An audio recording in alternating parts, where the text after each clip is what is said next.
Soren Kierkegaard said this: life can only be understood backwards, but it must be lived forwards. And moving forward through life for most of us is a series of growth spurts and setbacks, seasoned with a sprinkling of side tracks and false steps. Life is not linear and can only be understood looking back from the distance of time.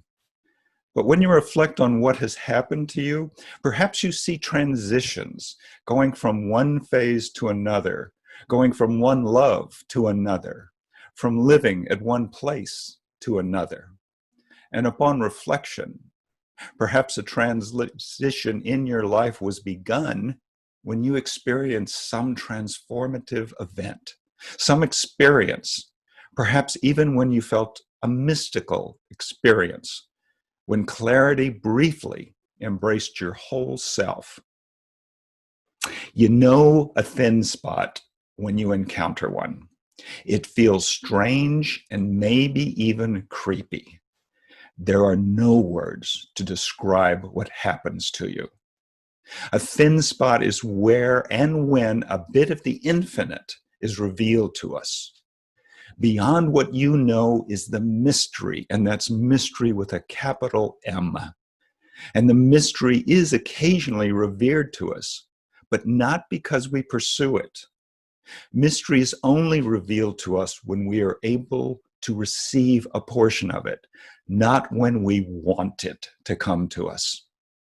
You cannot call out or demand a thin spot any more than you can call or demand an understanding of life.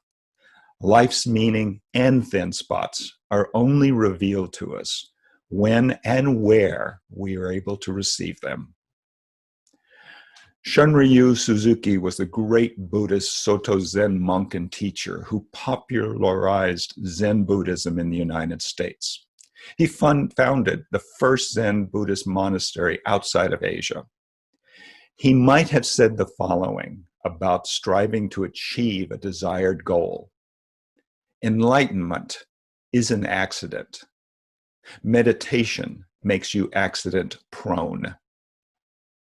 What we desire most will always be beyond our grasp until we let go of our desire and accept what comes to us. The Irish have a saying that heaven and earth are only 3 feet apart, but in some places, that distance is much smaller.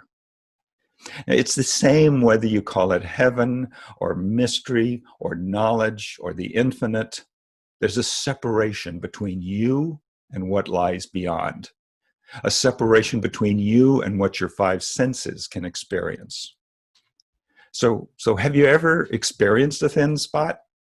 Have you ever been somewhere, someplace where your mind and body are overwhelmed with a sense of being a part of something much, much larger than yourself? Now, some folks, they find thin spots in the great cathedrals, or in ancient civilization ruins, or in nature, or graveyards, or seeing a whale breach a few yards away. A thin spot is a disarming feeling of being brought to your own attention, knowing that you will forever be changed by the experience. A thin spot's a disarming feeling of being brought to your own attention. The thin spots are wherever you glimpse the mystery, whether you sense the infinite without understanding it. The mystery of what lies beyond our knowledge is always there. The yet unknown mystery of the religious, the spiritual, and of science. There's always knowledge beyond our comprehension. And I believe that all scientific breakthroughs started with a glimpse of the mystery revealed so that it could be studied and classified. There's always knowledge beyond our comprehension, and thin spots are doorways, places of transition, places where we get glimpses of what we cannot comprehend. Thin spots are ancient. Much of prehistoric human art implies religious meanings. And I believe our ability to think about the mystery is in our DNA. It's an inherited trait that we are curious about, if not hungry for, a connection with the mystery. It's in our genes to wonder what part we play in the universe. We are a religious animal, and the peril begins when we deny this. To sit beneath a clear sky and not wonder about the stars, space, distance, and my role in this infinite cosmos, not to experience my smallness, that would be a great pity. So where can you find a thin spot? Well, there are tour companies that will take you to places in Ireland on packets that go to thin places, mostly Celtic ruins of buildings, graveyards, churches. And if we're ever allowed to travel again, and if you have the money, Machu Picchu, Stonehenge, Uluru, previously known as Ayers Rocks, Notre Dame, St. Basilius Cathedral, the Great Mosque of Mecca, Auschwitz, the Great Pyramids. Yes, there are geographic locations that a lot of people find thin, but not everyone experiences a thin spot the same. And I don't believe the more money you pay looking for a thin spot increases your chances at all. When I was in the Mayan ruins of Chichen Itza in Mexico, it was hot, it was humid, the bugs and the mosquitoes were relentless. I was hungry, thirsty, exhausted. It was miserable. And let's just say I did not experience a spiritual transformation. But I have met people for whom Chichen Itza was a turning point in their life. But I have encountered many thin spots. Like one time when I was at the mission of San Juan Bautista, and before walking through a short doorway into a room, I looked down. I saw that the wooden threshold had been worn down in one spot several inches. The wood was highly polished, and I felt a chill across my back and in my soul. That threshold had been worn down smooth by thousands of feet over hundreds of years. I glimpsed the generations of people who had crossed that doorway before me. A thin spot. A connection to the mystery is not limited to insight. A thin spot can be a connection that transcends time and gives us glimpses of the interconnectedness to our ancestors and all those who came before us. That's why graveyards and ancient ruins are thin spots. For me, thin spots are not limited to physical locations. While a geographical site anchors a thin spot, I believe some are not tied to a locale, but can float around. Some transcend time and space and are available to us in fleeting moments. Seeing a baby being born can be a thin spot.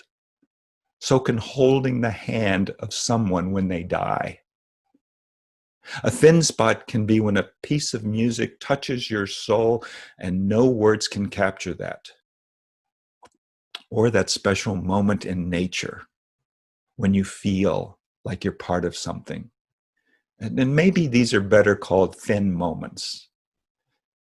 But thin spots and moments are events of a transition, or at least there are opportunity for transformation. Most all of us know that no one can be transformed unless they're willing, able, and ready. And I know I miss more thin spots than I experience, mostly because I'm too busy to notice. Maybe you have your own story of a thin spot that was transformative. And you can relive that thin spot moment just by recalling it. The experience of wonder is so deep that you can bring it back with just a thought. Looking back, can give us that perspective. And yet, life is not composed of distinct phases. Life is never leaving one room and entering another. Life is this messy array of overlapping activities that don't fit into categories. Life is a stringy mess of overlapping transitions. And mostly we don't know when one phase ends and another begins. That's where thin spots can help us. Amid a busy, chaotic life, thin spots can be a pause and a reorientation of your life. A thin spot is a disarming feeling of being brought to your own attention. And I believe we are surrounded by thin spots and holy nudges that can help us find our path to a meaningful life. We just have to notice them. And I hope you practice to notice them, because you have 1,000 moments of transformation ahead of you. And thin spots can bring us to our own attention. Heaven and earth are only 3 feet apart, but at thin spots, that distance is even shorter. Perhaps we're never far from a thin spot. Perhaps thin spots are just longing for our attention. Perhaps we only need to give them space and they will find us. I'll close with an excerpt from a poem by Jenny Bridgman, Thin Places, a poem for transfiguration, for that moment when you encounter a thin spot. This thin spot is not for now. The bubble bursts, the curtain drops, the moment fades. This is a home too perfect, unready yet to hold the fullness and the frailty of all we must become. The peace of death and pulse and breath are stilled. We do not leave unchanged. If change is to come to us, ahead, 1,000 moments of transfiguration, each one a death and a resurrection in itself, as we are both transformed and transform, sacred moment by sacred moment. May it be so. Amen, and blessed be.